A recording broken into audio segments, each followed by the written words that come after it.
Hey everybody, this is Joel Hoekstra of Whitesnake, and you're listening to Focus on Metal. Focus on Metal!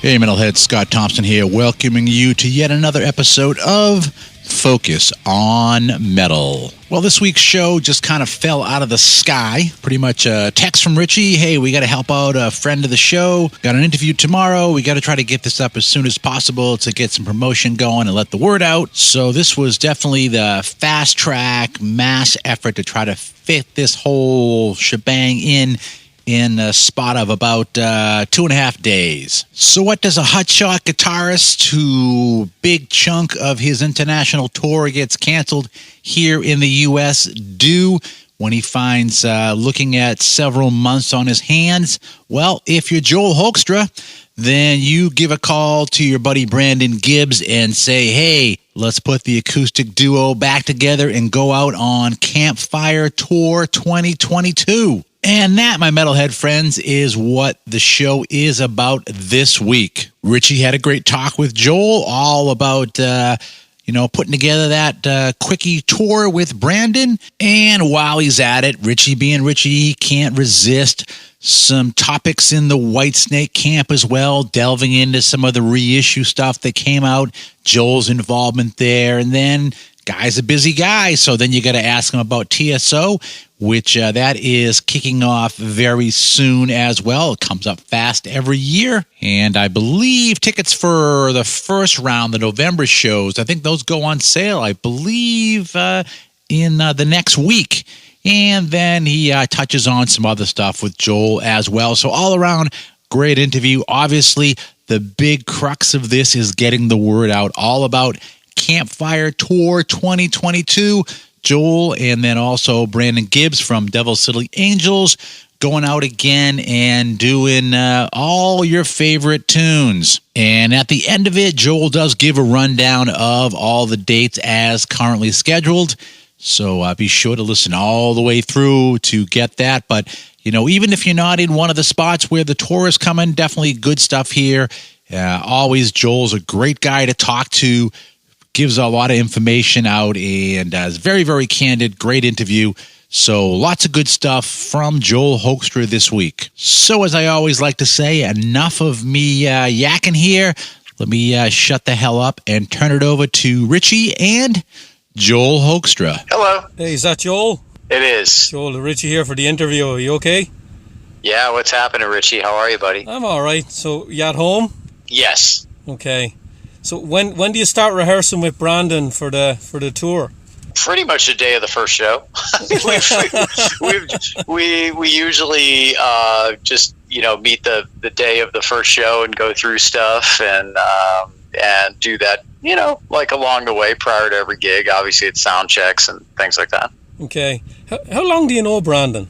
So we met on the Monsters of Rock cruise, and I'm going to take a stab at the year here. I think 2016, so a little over 6 years or so. Okay. And how did it morph from getting to know him to doing acoustic shows with him? He asked me pretty much right away there. We did sometimes they combine artists on a meet and greet. So it was one of those resort island stops on a cruise, and so they had us do our meet and greet on that island together. And so we were talking, and he said, hey, sometimes I do acoustic shows with other guitarists. Would you ever be interested in that? And I said, absolutely. And so we ended up setting some up, and over the last 6 years, that's been a nice way when I'm not on tour with Whitesnake or with Trans-Siberian Orchestra or whatever to be able to get out and play more intimate shows, venues, have an opportunity to engage more with the diehard fans. Have you done acoustic shows with other artists? I mean, I do my show on the Monsters of Rock cruise every year is an acoustic show, and I have over the years. I mean, I've backed up many singer-songwriters and kind of been that second acoustic player on shows where I sing background vocals and try and play maybe some of the overdub type guitar parts while they strum the song. Okay. Tell me how you've picked the songs in the set with Brandon. Is it both minds come together and you throw ideas out there, or is there certain songs you feel you have to play? So it's a really cool combination of his stuff from Devil City Angels and his solo stuff, and obviously we play some Whitesnake and we play some Poison because of his affiliation with those guys, having filled in and just recently singing background for them on the stadium tour. And then we pick some of our favorite covers. We play some stuff from my Joel Hoekstra's 13 albums. It's a really neat little combination. It's a fun set. Which 13 songs are you doing, Joel? Because I'm a big fan of both of those records. We usually do Until I Left You off of Dying to Live and Hard to Say Goodbye from Running Games. Okay, very good. So you're doing one off each one. Yeah. Okay.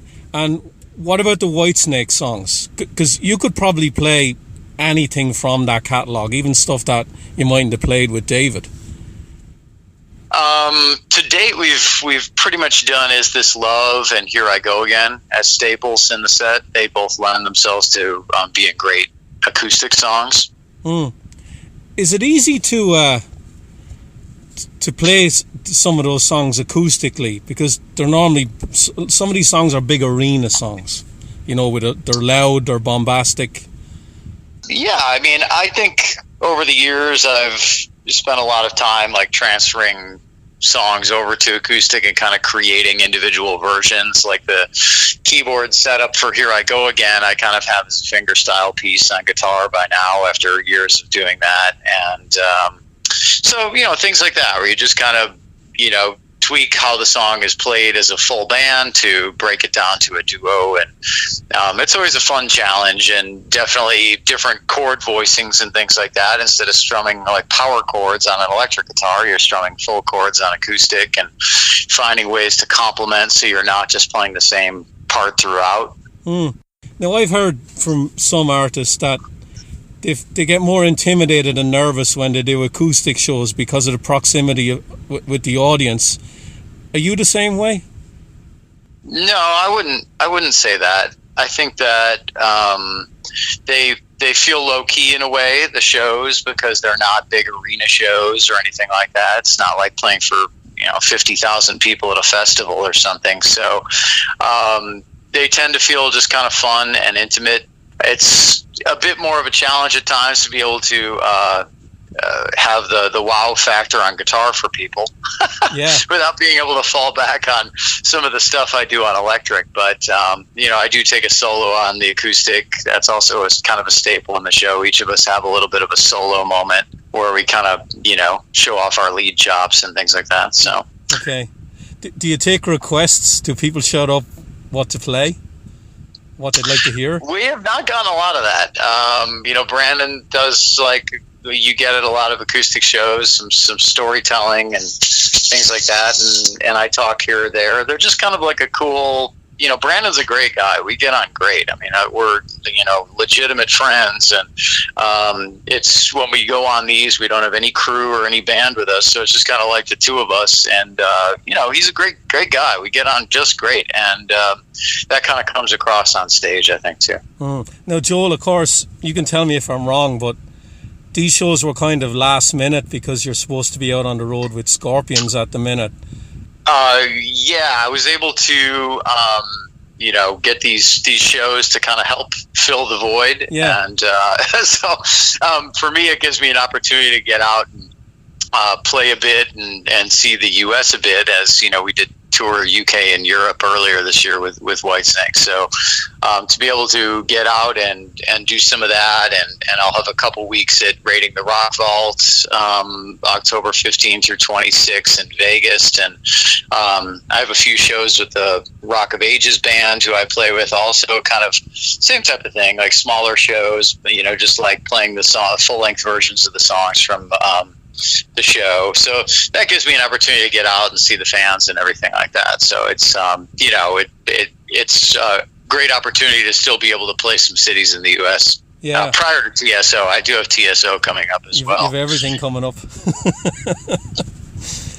Joel, I want to ask you about acoustic shows in general. I've been to a few of them, and in my personal opinion, I think Kip Winger does one of the best ones out there, because it's not only the songs that he plays and the way he still sings, but he's a great storyteller, telling the stories about the songs. And I always feel that an acoustic show is as much about that as it is the songs themselves. You guys do a lot of that too? Yeah. As I said, Brandon is a great storyteller with it. Yeah, we've actually done a show with Kip before. We shared the bill with him one night. So Kip is a great friend and a great talent. Obviously, our connection through Red Beach, and actually another connection over there is Jim Peterick is kind of where I first met Kip. But he's a very talented guy. He gets a great sound. He's just he's a great audio guy. So there's great acoustic sound, and yes, he's found a way to make his acoustic set very entertaining. I think he's a really talented guy. So yeah, I would say you're spot on with that. Since it's only you and Brandon really going out on the road, how many guitars are you going to bring with you?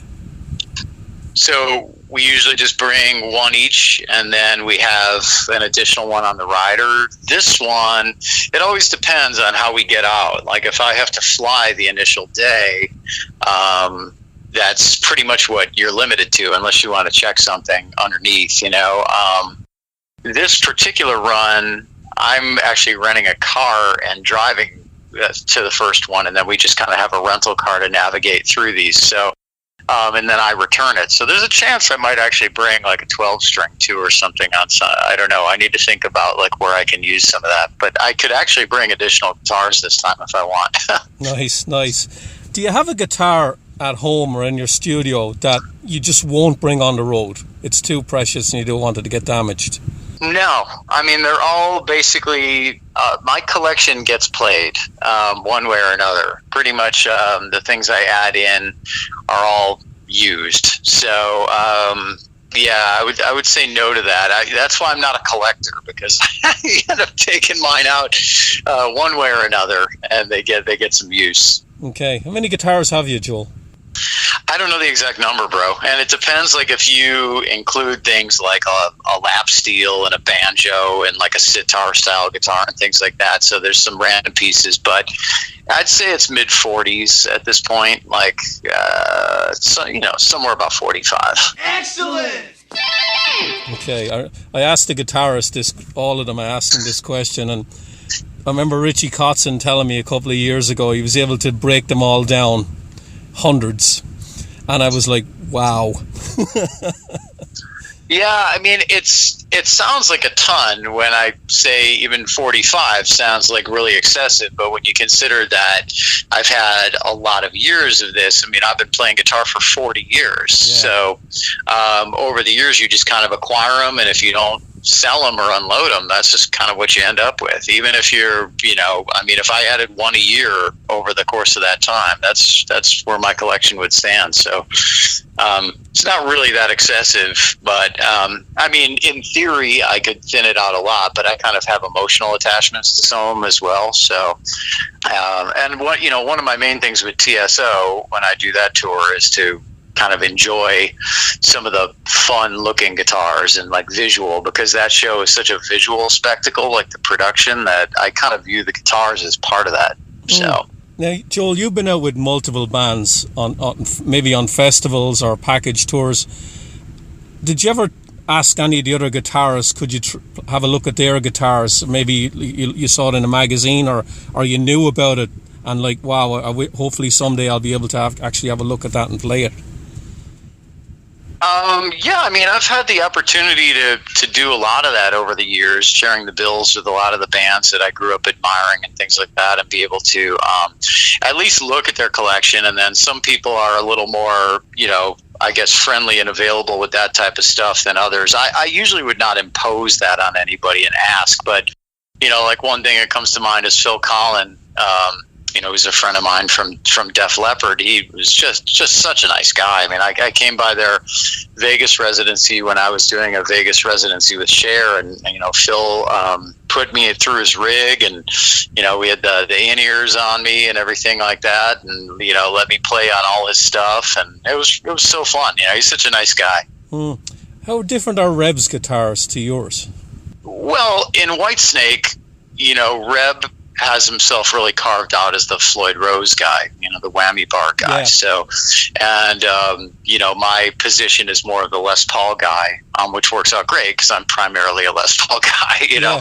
I did grow up playing like Floyd Rose guitars when I was a kid, though, so I did spend a lot of time on that type of thing as well. I own a fair amount of Floyd Rose guitars, but in Whitesnake, it kind of makes sense to leave that territory for each other. So in that regard, they're different. I mean, Reb has his Sir guitars, that's his brand, and I kind of do the Gibson, and if I go to a Strat, it's a Fender, more of the traditional thing. When you wrote with David, you and Reb wrote on the last record, the Flesh and Blood record, did both of you approach songwriting with David the same way, or are you just different to the way you approach songwriting? I mean, we were together for a fair portion of that, and then there were other times where it was only myself out there or Reb out there. So a lot of it was David would have a chorus for a song, maybe a chorus and a verse, and you'd help him with like a bridge or an intro or something like that, or present something to him with that. And there were other times where like you'd have a bed where every riff that you came up with got used as the song. So yeah, I'd say it varied. Definitely that I would say that with Flesh and Blood, it was primarily David's like choruses and things like that. We'd kind of help round out the song, and certainly David writes all the lyrics and the vocal melodies and things like that. I mean, that's his territory. Did you get a chance to talk to him much about his approach to writing all those classic Whitesnake songs? Like, what made you go this way with that song? What were you thinking? Did you get into that at all with him?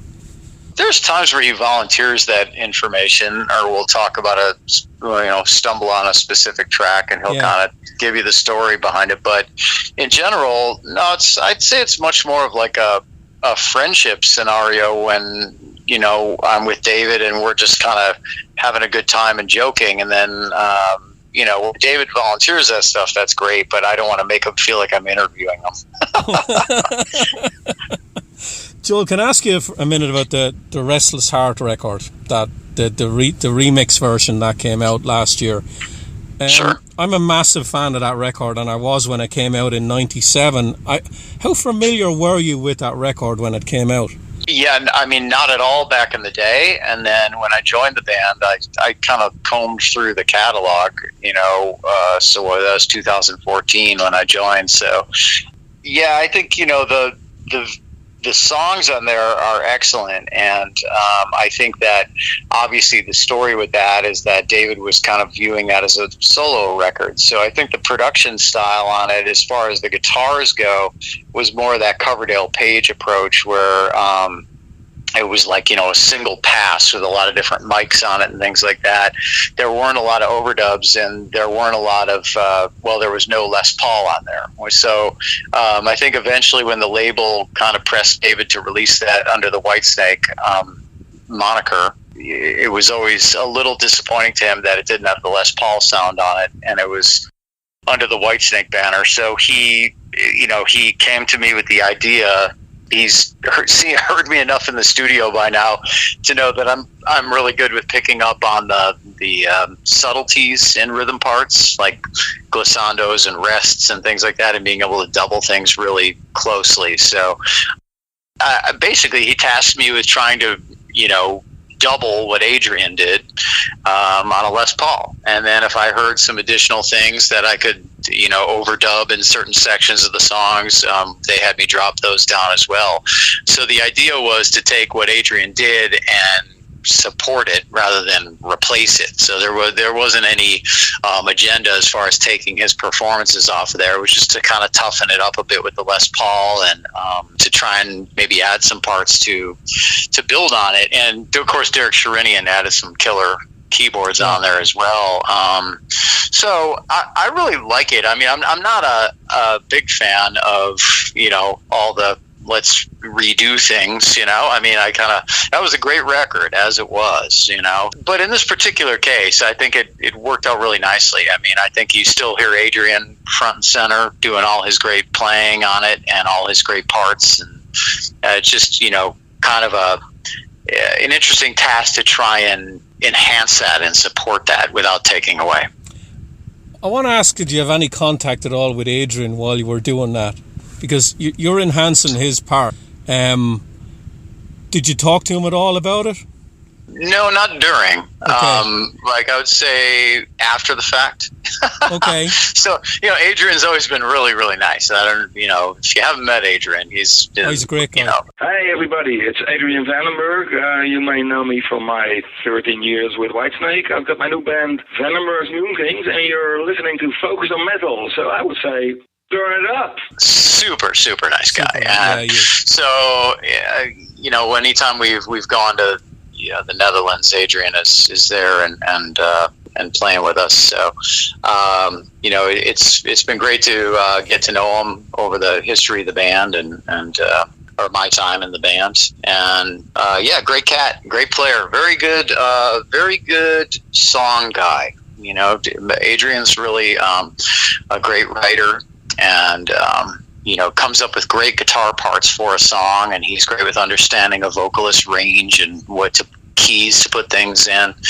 He's a very musical guy. The thing about Adrian Vandenberg with me, and I've been a fan since the early 80s, he's mostly known for being in Whitesnake, but when you actually look at his recorded product with that band, he wrote Slip of the Tongue and didn't play on it, and then the record Restless Heart that came out in 97 was it a Whitesnake record? Was it not a Whitesnake record? So the band he's most been known for, there's one record that's kind of it is or it isn't, and then the other big record that went multi-platinum, Slip of the Tongue, Steve Vai had to play on it, so he didn't really get a chance to play on a lot of recorded Whitesnake stuff.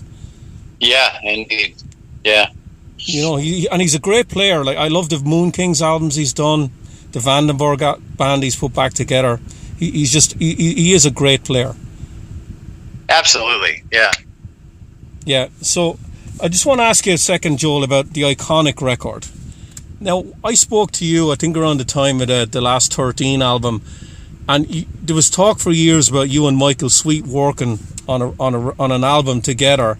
And I'm curious, was that just supposed to be you and Michael, or did this more from that into the Iconic album? I think it was really a combination of the two ideas of Frontiers looking for a group to put around Nathan James. So I think they thought, here we got a younger, up and coming, fantastic singer. Let's find some great classic rock guys to put around him. And at the same time, Michael was talking to them about, hey, Joel and I want to do something together. And so I think they thought, hey, let's put those two ideas together. So that was the beginning of it. And then they kind of said, well, we'll come up with the rhythm section later after the fact. And then, much to my surprise, that ended up being Tommy Aldridge and Marco Mendoza. So we ended up with a pretty heavy Whitesnake vibe happening in the rhythm section. But it's all great, man. It's great to work with Tommy in any capacity. He's a legend. So Marco and Tommy play great together. I was going to ask you that. Did you have anything to do with Tommy playing on the record? And no, you said you didn't. No, I mean, it was that was really Frontiers. It was kind of just like a surprise, to be honest with you. I mean, I didn't really picture Tommy. Tommy's usually not out doing a lot of projects, yeah, exactly. So he kind of just saves himself for the bigger stuff. And so it was, interesting to see that he committed and it was great. Tommy's a great friend and a great drummer and, very excited that he signed on to do it. Do you know Marco Mendoza at all? Yeah, absolutely. Marco and I go back to, I feel like we met before this, but we got to spend a lot of time together when he was with the Dead Daisies, and we did a run with Whitesnake together. So it was Whitesnake, Dead Daisies, and so Marco and I got to hang a bit then, but I forget where I first met him, to be honest. It's been a while, and he's a great cat. Anybody that knows Marco knows he's like always super positive, and he's an amazing musician too. He can really play it all, so it was for me, going to the video and photo shoot, I knew everybody involved very well. I mean, it was like, I got Tommy, I got Marco, I got Michael, who I've been friends with and working with for years. Nathan and I have co-written on a few things, and we did TSO, where we'd see each other at rehearsals. So, I mean, it was just kind of like, hanging with a bunch of friends, really. I'm going to ask, and I'm sure people have asked you before, has there been any talk at all about doing an iconic live show, if you can pull it off on a cruise or something like that? I think it's something that most of us would like to do. I'd certainly love to do it. We'll see what becomes of that. I think a lot of it just comes down to the logistics. To put that together for a one-off might not make sense. I don't know, but maybe to try and do a run would be something that's feasible if there's holes with Inglorious's calendar and Striper and with anything that I've got going on. And so, yeah, it would be great. I would love to do it, though. I think that band has a potential to sound really, really great live when you got, vocalists like Nathan and Michael to start with the harmony stuff, and then if Alessandro was on keyboards and Marco singing, we got the potential to have some great backing vocals. And, certainly Michael and I, we got a lot of those double leads on the album. It sounds so cool live, It'd be really fun to do that stuff. You always come across to me, Joel, as someone, you like doing a lot of things. Like certain people like to just be in one band. And when you were growing up, did you want to be a one-band guy, or did you want to branch off and play with as many people as you could?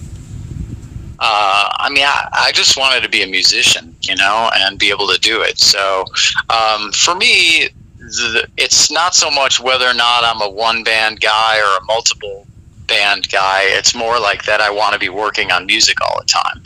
So I don't want to take 8 months of the year off, if you're in a way. Yeah. That's the reason that musicians do everything these days, because back in the day, a band would be like, all right, you go on the road, you tour for a year, and you write the album while you're out, and as soon as you get back, you record it, and then you head out again. And so you were constantly busy, like, we're talking 30, 40 years ago, if you were in a band that was successful. And nowadays the model has kind of changed, Yeah.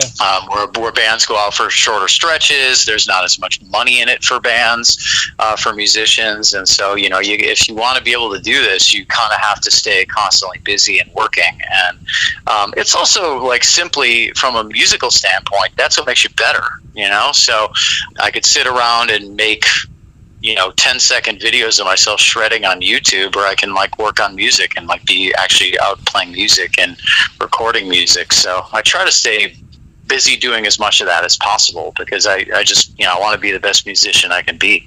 You still practice, Joel? I mainly play more than practice. But, I would say the playing is practicing. So, I just finished doing the guitars for my next Joel Hoekstra's 13 album. Oh, nice. And I went straight into doing a session for somebody the next day, and straight into doing an album for somebody the next day that I've been working on. And that, in addition to teaching about 30 students a week right now, and I've got the guitar in my hands a good 6-8 hours a day. Is the next 13 album, does that have Russell Allen on it again? So it's got Vinny Appice. Hi, it's Vinny Appice, and you're listening to Focus on Metal. And Tony Franklin and Derek Sherinian. Hi, this is Tony Franklin of The Firm, Blue Murder, and most recently of Rated X. It's great to be on Focus on Metal. All repeats and returning alumni, and and of course myself, and then lead vocal thing we're trying to figure out a bit at the moment. Okay. I don't know how you remember all this stuff. I'm doing one album one day and then another one the next day and then a session the day after. You must have a great memory for remembering music. Well, the recording stuff is all just kind of learning on the fly. You when you go to record it, and so my own music. Obviously those riffs come back to me really quickly. I go back and revisit and go, yeah, that's right. When I wrote that, it was this, and so let me get that going. But like right now, I'm doing an album for somebody in the UK, and every day is like, plug it in and learn it on the fly, kind of as you go, and record it, and it's a great challenge, and that kind of stuff is great practice. Like recording that's a great place to really hone your playing, and you can hear every nuance and every little flaw when you're recording. You can get away with a lot more in a live setting, for sure. Yeah. It must be difficult, Joel, to schedule all this, because there must come a point where you look at your schedule and you have to say no to somebody. Yeah, it happens. I just try to make sure that I'm like constantly moving forward and doing what I can with this. My thing is that daily thing. I say it in like every interview, so people are probably sick of hearing it. But it's at some point it goes from like, was I productive this year, or was I productive this month, to like, was I productive today? And I ask myself that question every day. So I try to make sure the answer is always yes. Always depends on what your definition of production is, though. Playing live or recording in a studio, they're both very different. They're different. I would say that the level of enjoyment I get from them is equal. I have a thing on stage, obviously the energy of the audience, the excitement. It's a lot more, I'd say, like of a roller coaster. You get all that adrenaline when you're on a stage. But there's also something I have when I record where literally I get tunnel vision, and the only thing that matters is very similar to live, I guess, in a sense, and that it's the only thing you care about in the moment. So when I'm recording, I get this tunnel vision where, if I record for 8 straight hours, I'll realize I haven't taken a break and I haven't eaten all day. I'll get to the end of the day and I'll be like, man, it's 9 at night. I haven't eaten a plate of food yet. I'm not big on like taking breaks and things like that. So I get myself in a headspace where I'm, really focused on it. And so it's cool. I like that feeling because it's obviously it shows you're doing something that you care a lot about. And it's very rewarding for me to record as well. Like I really love both of them. Okay. Do you ever get writer's block? No, I think if you have like a strong understanding of music, you can break out of that. If you're strictly like I do what I do and you don't really know how to pick things apart, it's tougher to get yourself out of that. I think it's pretty easy to try and come up with, different tempos, different feels to spur something, different tunings, different like time signatures, anything it takes to kind of get yourself out of the rut and then be able to express something in that, with that set of guidelines that, has the necessary emotion or point, so not really. I feel like I can kind of do it on command. Okay. So, Joel, you got TSO coming up again. When do you start rehearsals for that? That, I go there October 31st. So I think we're rehearsing the 1st through the 15th, and the first show for the East Band is November 16 in Green Bay. Now, you say you go where? Where exactly are you rehearsing? So we rehearse in the Omaha area. Both bands or just one?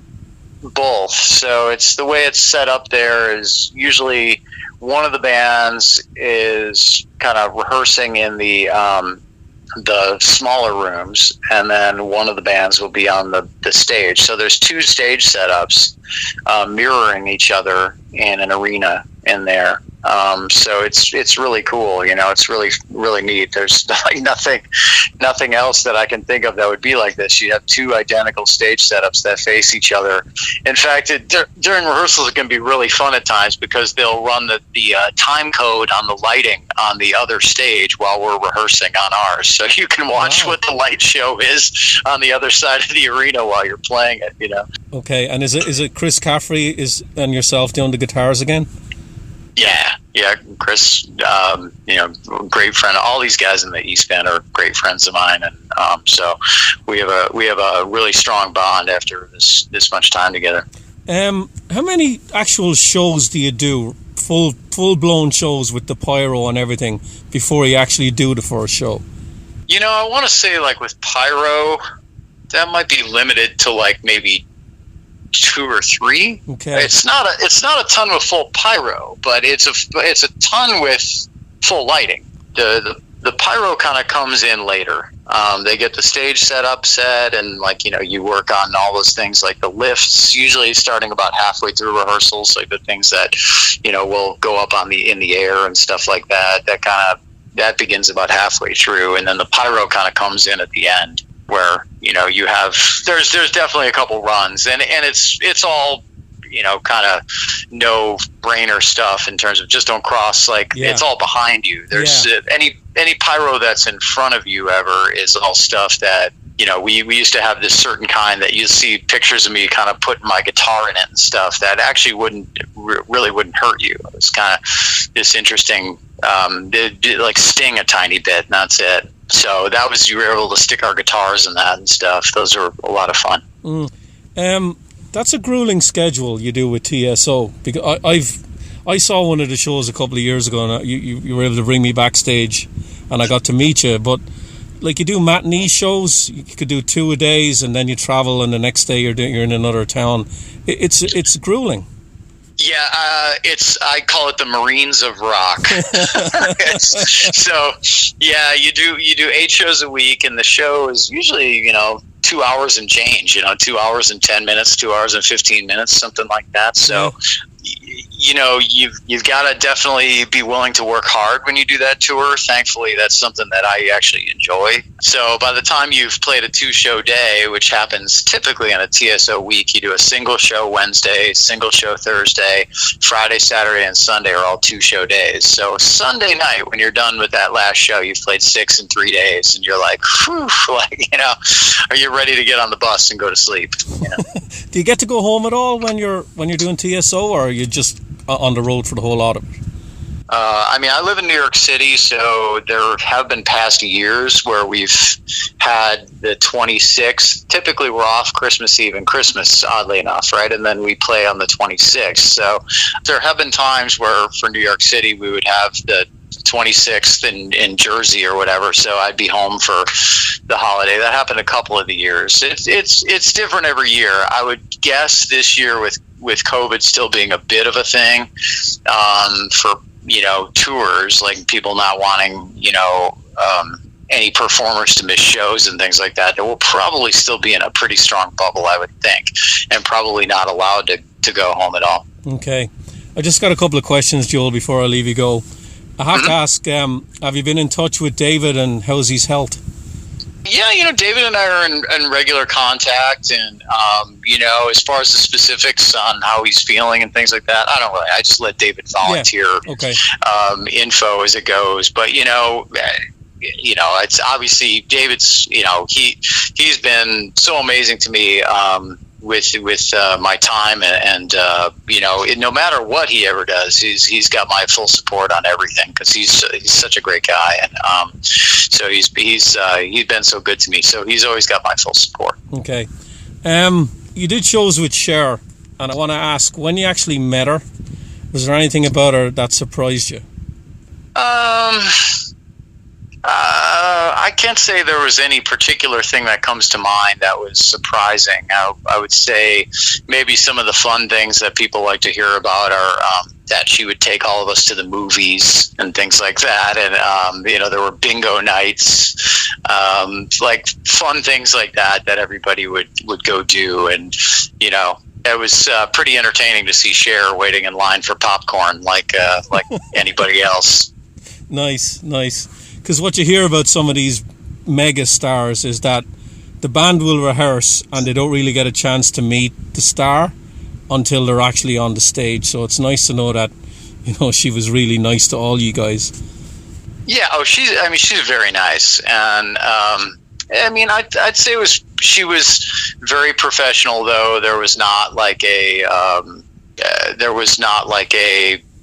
hey, I'm just here to hang out with you guys. I think, the majority of the interaction was with the band and the music director. So just kind of working on the music. Those were like the main people that I hung with in that time or saw. And Cher, you'd see her before the show in the circle and do the show. And that was for the most part it. But every once in a while, she'd say hello and stuff and chat for a minute. And, but nothing like nothing removed, but nothing.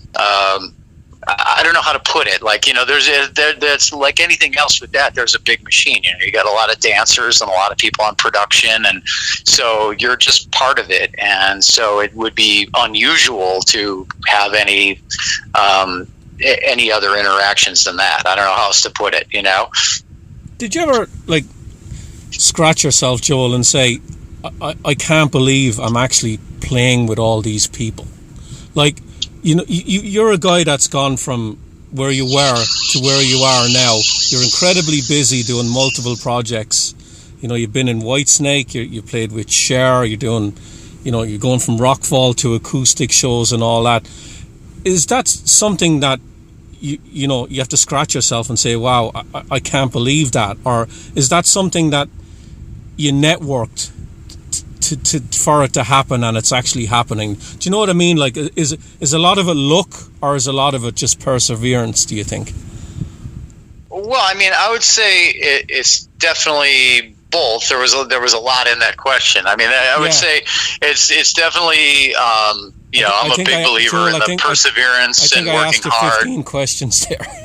So I'd say, I'm a big believer in perseverance and hard work, and that, like I said, breaks down to a daily process. And then to answer the other side of that is that I am always grateful for like all of the cool things that I've been able to do with guitar to date, because I come from just like a not so well-to-do family in the suburban Chicago, where this kind of stuff is like, if I said to anybody that I was going to do this when I was young, they would have laughed their heads off, So I definitely appreciate it the whole way, and I think it took a long time for things to open up for me as well. So that also makes me appreciate it. But like the focus has always been trying to be a musician first and foremost, and be able to make a living doing it, and that's really what I love to do. And now the success is like, that's great, but also it shouldn't necessarily be what people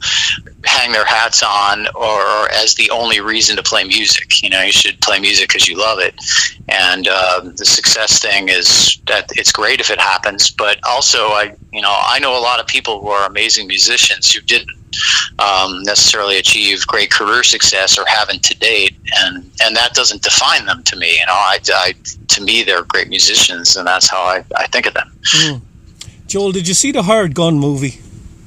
I did, yes. I busted Jason Hook's balls a bit because I said, how come you'd ask me to do that? My final question was going to be, when you were watching that, did you think, that's me? I definitely busted Jason Hook's balls a little bit about it, and then he came to see me with Cher, and we got to like have a laugh about it. He's a great cat, and he's an amazing guitar player, really, really amazing.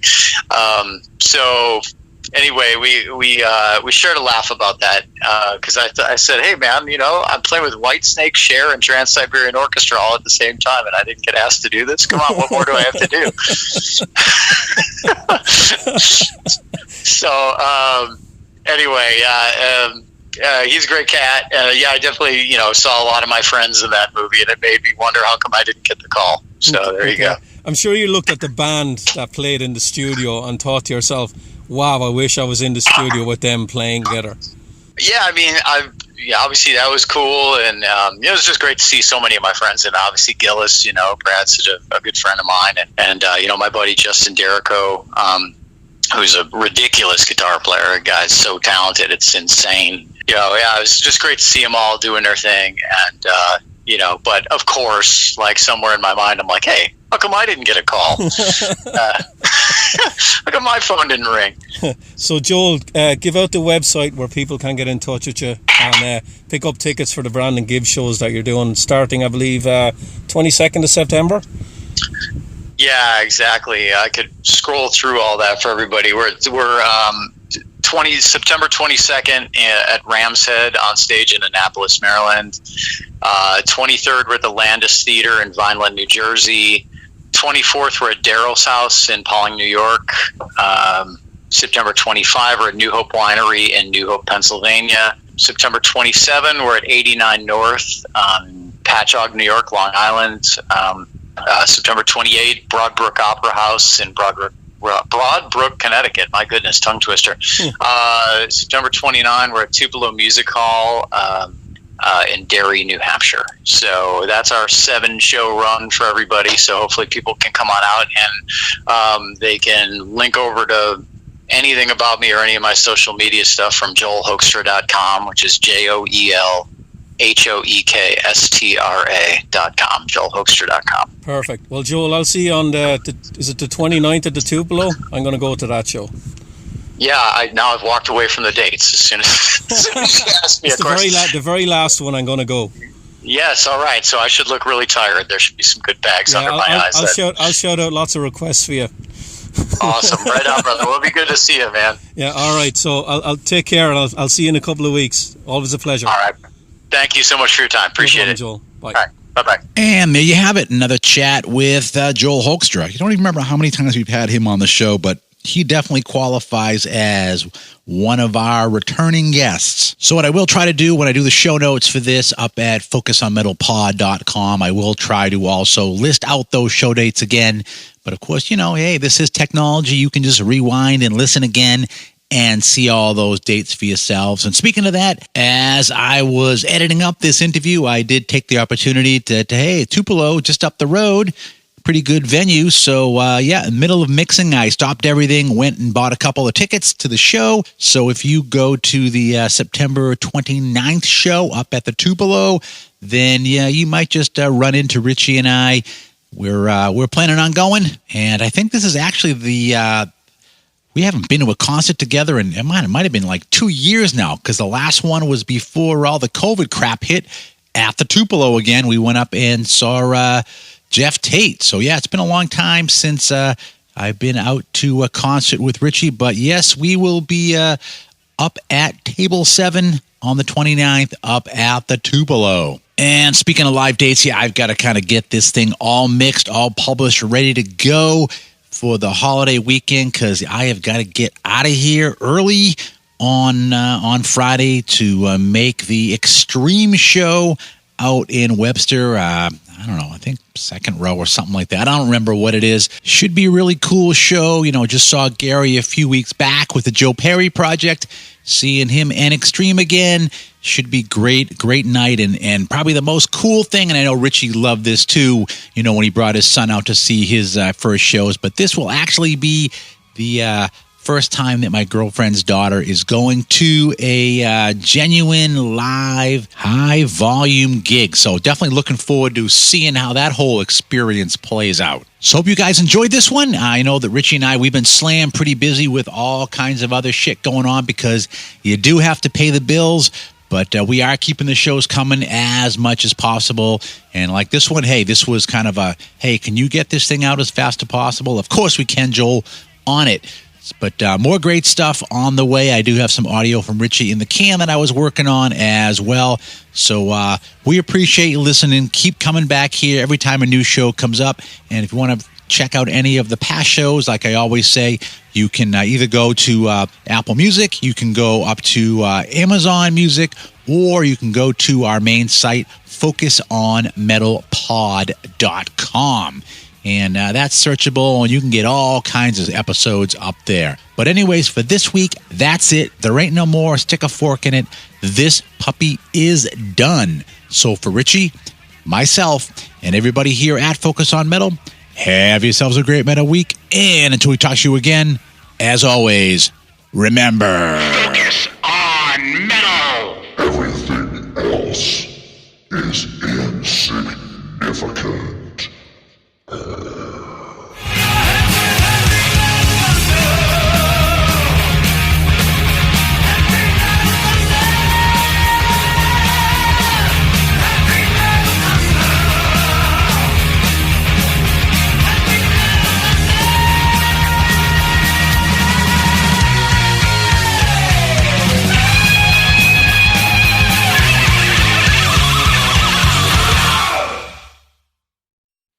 still here?